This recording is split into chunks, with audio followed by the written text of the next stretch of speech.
नमस्कार मित्रांनो,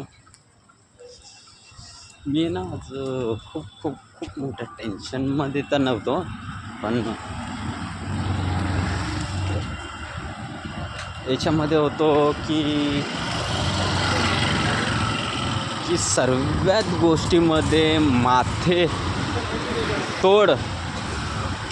तोड म्हणजे डोकंदुखीचा त्रास आहे. कसला त्रास? लोकांना जायला वाट नाही, रस्त्याला कुठली गाठ नाही. आणि राहिलं ती गोष्ट की पहिले ना प्रचंड रस्ते होते, खूप मोठे मोठे रस्ते होते, कुठेही कुठलाही रस्ता होता. आता रस्ता राहिलेला नाही. गाड्या जास्त झाल्या आहेत, बैलगाड्या कमी झाल्या आहेत. पहिल्या बैलगाड्या जास्त होत्या, गाड्या कमी होत्या.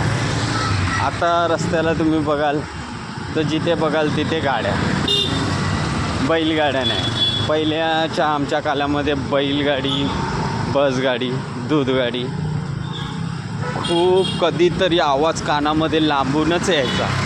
त्याची सलसलाट आमच्या मनामध्ये अगोदरच पासून लागायची की इथून एक गाडी येते, बसगाडी किंवा दूधगाडी किंवा गावची आमची एस टी येते. आता तसं मुंबई किंवा मुंबईच्या बाहेर तसं राहिलेलं नाही. आता कित्येक गाड्या येतात, कुठकुठल्या गाड्या येतात.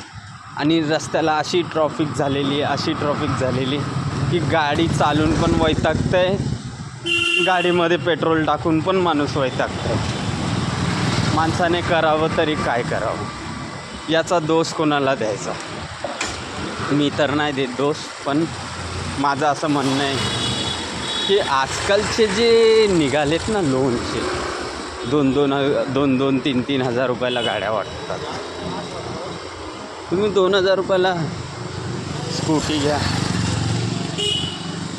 10,000ला बाईक घ्या, 50 ते 1 लाख रुपये भरून 4 व्हीलर घ्या. इझिली 99% किंवा 90% लोन तुम्हाला गव्हर्मेंट नाही, प्रायव्हेट फायनान्स कंपन्या देत आहे. तुम्ही कुठेही फायनान्स करून गाडी घेऊ शकता, बाईक घेऊ शकता आणि कुठेही मिळवू शकता. काय होतं आहे, एकेका घरामध्ये 5-5 गाड्या झाल्या. 5 गाड्या तर हमखास आहेच आहे. काय होणार पुढे ह्या जगाचं? कसं चालणार?